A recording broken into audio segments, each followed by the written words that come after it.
لجمهورية مصر العربية.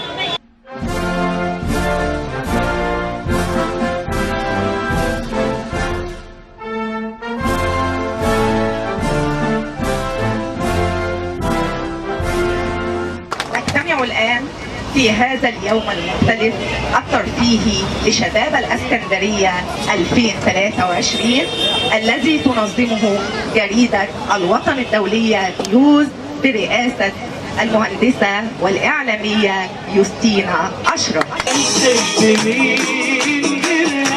مصر اللي عايشين من غيرها ولا حد غيرها تفكرها، شايلة همومنا على خيرها، بلد الصحيح كتر خيرها، هنسيب غيرها.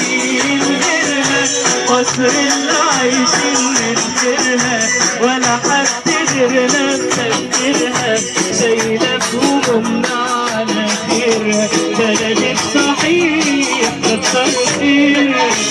عاشق أرضك سماكي وحبي ليكي ده شيء أساسي، هنسيب غيرها.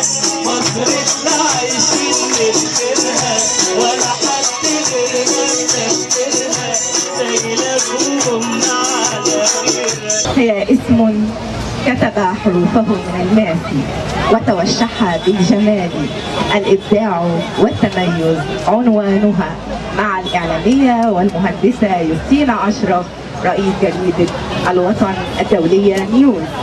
السادة الحضور، ضيوفنا الأعزاء، أعلى الهامات وأفضل القامات المجتمعين معنا اليوم، أسعد الله يومكم بكل الخير والمودة.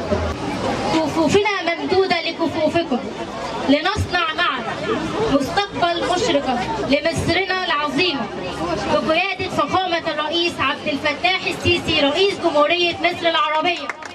رسالة شكر وحب لكل من ساهم في هذا العمل تطوعي للخير. واخيرا اتوجه بالشكر بصفتي رئيس لجنة الشباب في الجريدة، اشكر جريدة الوطن الدولية نيوز.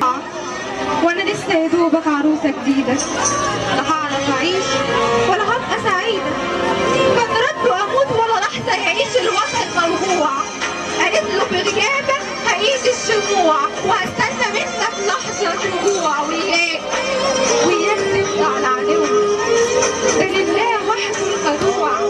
قال لها ما تزعليش، ان كنت عني تهنيك الوطن ناداني وهو اغلى حبيب، ان الوطن ناداني وهو اغلى حبيب، وان كنت هموت ومش هرجع فالشهاده عندي اغلى نصيب.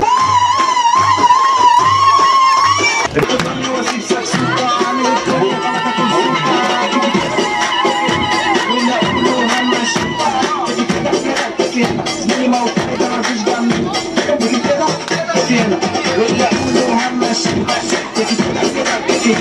بينا